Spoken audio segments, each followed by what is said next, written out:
ukufika. Naye lo muntu oqashile uyaboshwa la. Akusho mina ngiyaphinda kusho mina kusho umthetho. Ngisho ngabe kuthiwa igalaji leli liqashisa umuntu okufika onganamaphepha. Umphathi wegalaji uyaboshwa ngokomthetho. Akusho mina kusho yini? So, bebefika endaweni bathi ngokubopha laba bantu laba bakhona ngokufanele babophe nalonke nabo. Kusho umthetho lokho. Bese bebabophile masibona ukuthi nilenkinga ne-Home Affairs. Ngicela nje ifoni niyisebenzise, ifoni izongisiza entweni eningi. Yes. Nilethe la kuthina futhi sizophosta thina. Khona iphoyisa engalenza umsebenzi lizotrend. Sathanda vele athenge.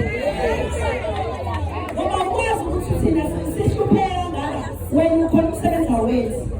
Kodwa enganixwayisa kona, akona ngiyaphinda, akona wonke amaphoyisa angayifunda into ayithandayo ukuthi abantu kufika. Right?